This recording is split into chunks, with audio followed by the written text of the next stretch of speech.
Morning peeps, good morning everyone, how are we all doing? Hopefully you're all doing very well. Don't forget, hit that subscribe button if you guys are new to the channel. Don't forget as well to like and share the vids. Also, don't forget, follow me on Instagram if you haven't already done it, @OLADIPO. Loads of content coming your way, behind the scenes stuff really, from boxing. I'm covering the Premier League for TalkSport next season. I'm doing a bit of NFL as well, and just the other stuff I do aside from sit on the green chair. So in the gym, all that kind of shit. So if you fancy following me, please do. It's @OLADIPO. Thank you so much to all the recent followers. All right, I should be at home packing. We're just coming up to 10 o'clock. My flight leaves at 4:30. What am I doing in the studio? I do not know, but I did want to quickly come here and do a very quick video on Jake Paul versus Rashman. Now, I watched an interview of Jake Paul yesterday where he was on MMA fighting with Ariel Helwani, and this fight was in jeopardy just because they said, this is Jake Paul's team, said that they were paying Rashman 10 times more than he's ever earned for any fight. So it's a lot of money, right? Rashman's team said they want 30 times more. So they want a bit more money because they realize there's a bit more money in the pot of gold. Jake Paul threatened to say, threatened to kind of just scrap the whole thing. They've obviously come to some sort of agreement because the press conference happened yesterday and the fight is on. Jake Paul will fight Rashman Jr. It was, as you guys know, supposed to be Tommy Fury. For whatever reason, could it be the Kinahan connection, visa problems, he couldn't get into America. So that's twice now that Tommy Fury's side have messed this fight up. Nothing to do with Jake Paul. Jake Paul's openly wanted this fight twice, and it's 2 times now that Tommy Fury, for whatever reason, whether you believe the reasons or not, it's 2 times now the fight hasn't happened. I think they will try and revisit it again just because I think it just makes sense financially. I think it's quite a big fight. But yeah, disappointed that it isn't Tommy Fury. Rashman, though, as a last-minute replacement, is bloody good. Bloody good. Now, we're going to talk about the rehydration clauses and him having to get to 200 pounds. But understand something.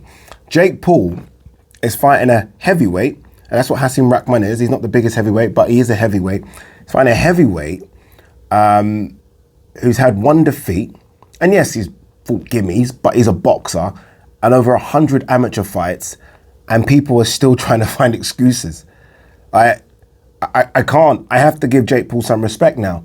You have to. And I say now, I've always kind of given him respect because he's getting in the ring and having a fight. No matter what, whether it's fighting a fucking basketball player or some faded UFC guys, he's fighting.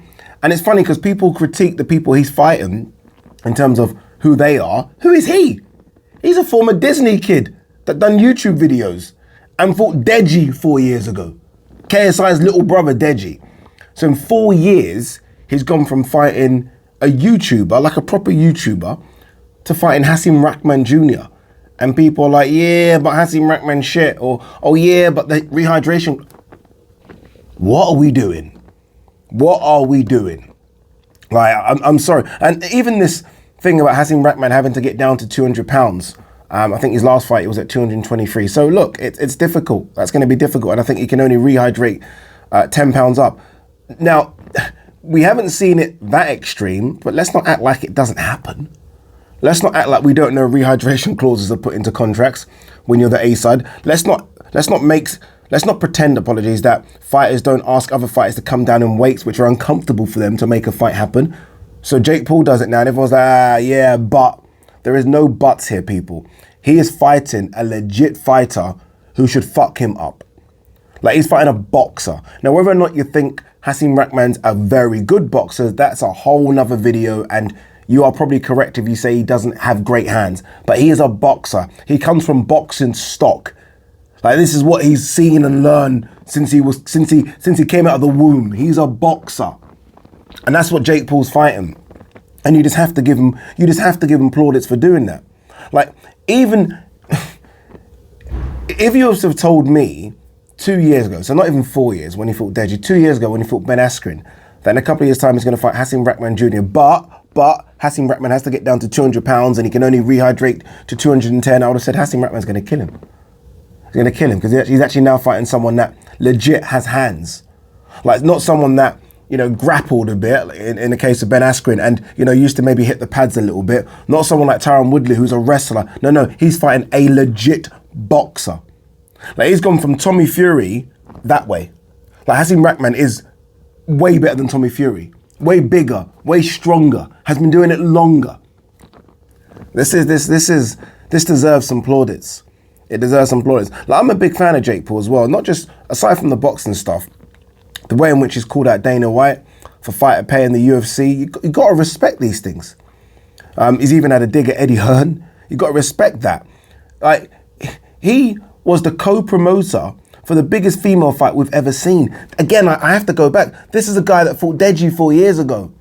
Fast forward 4 years, and he co-promoted the biggest female fight we've ever seen. I've got to give that respect. I can't be shitty towards him. I really can't. And he wants to fight. This is the thing, right?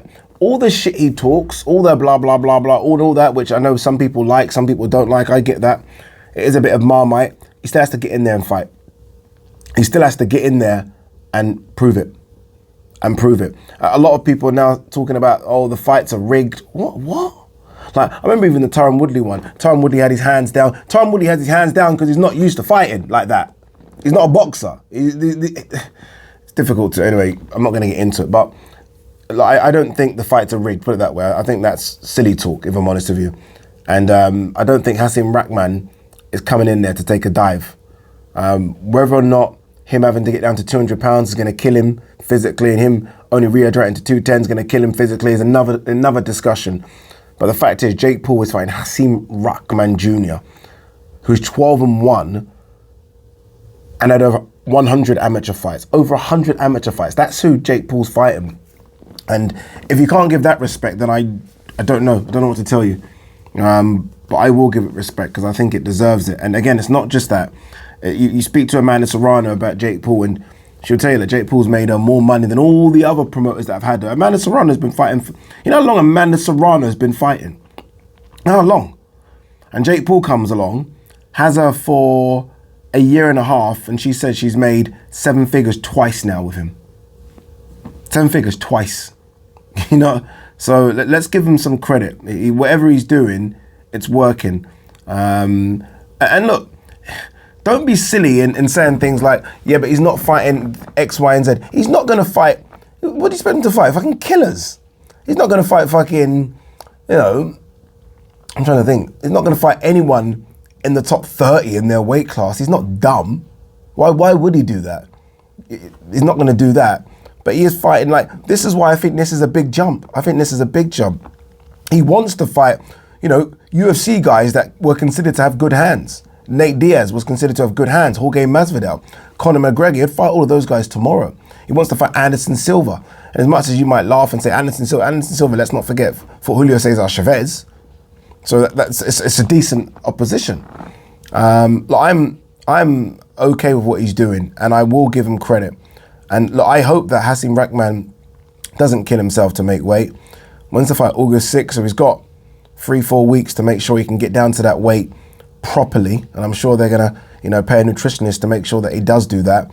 And look, if we see a 30% vsrachman, 30, that should be enough to get the job done. And this is why I say what I think Jake Paul's doing deserves some plaudits. A 30% vsrachman. So again, we're talking about a guy that has been boxing since he was, I think, 13. 13. So he knows how to box. Now, whether or not it's been in and out and stop-start, he first put on a pair of gloves, I believe, I read this, when he was 13. Jake Paul first put on a pair of gloves, I'm guessing, about 5 years ago. We'll see. We'll see how this one plays out. Anyway, guys, I've got to run. I got to get the plane.